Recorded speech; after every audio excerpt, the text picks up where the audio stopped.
nakwambia ile siku. Unaona ukitokanga hiyo. Ya nilikuwa na best yangu alikuwa anaitwa Brighton Team. Ya venye ulitoka tu hivyo hati akasema, bana ulipata kitu." Lakini imagine niliachana na huyo mwenye nilikuwa na yeye. Yaani alikuwa mchafu. Yaani alikuwa ananuka kwa kitanda, ni hata ukilala na yeye huwezi tamani kulala na yeye. Alikuwa ananuka, hata mimi sikuwa napenda stories zake. That is why siku moja akaniita tunaiterana. Sikuwa naipenda hiyo kitu. Kata kitoko, kata. Unaona? Kwani mnakuja kwa poma yangu tena mnaanza nini? Unaona? Kwani unauma kwa nini kwa nguo? Umeona naitrana mwenye alikuwa anasema. Si ndio huyu? Ndio huyu tumempata sasa. Kwani kuna nini? Kwani kuna nini? Wewe kwanza hata haifaiti kutomkwaza. Ongea. Kitu ya kwanza, umefika hapa huwezi tukaribisha hata ukupe vitu. Kitu ya pili, kwa nini ulifukuza msichana wetu hapo nyumbani?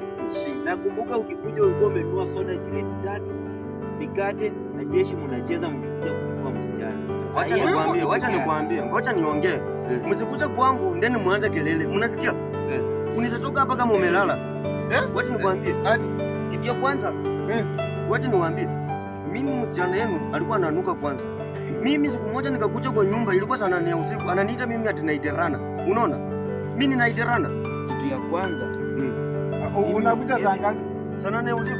Na ananiita mimi naiterana. Unatoka kufanya alafu halali. Kulala kwani alikuja kulala? Achana na kitu kaa hiyo. Ya kwanza naitirana haiwezi kutisha sisi. Wewe unatoka unaenda unasema mapenzi usiku.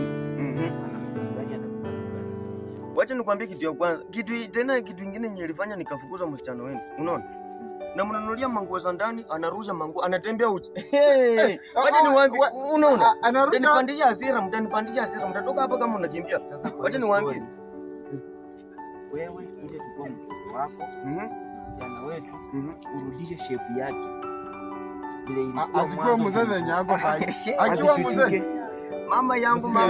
Alama ilikuwa kwa uso. Sawa. Sasa tunataka urudishe kila kitu yenye msichana wako alikuwa nayo. Ukiweza mtoto urudishe kwa. Alafu sasa ukuje. Hiyo tukurudishie mahali yako. Kwanza ng'ombe zako zitaenda hivi. Hiyo ni yenu. Sasa hakuna ng'ombe. Sasa nataka mfanye hivi. Mfunze huyo mtoto wenu achue usafi. Sawa? Arudi unachukua mtoto wako. Bora utatoka hapa kama umelala. Sawa? Wewe mwingine makamashi kwa makwapa. Toka hapa.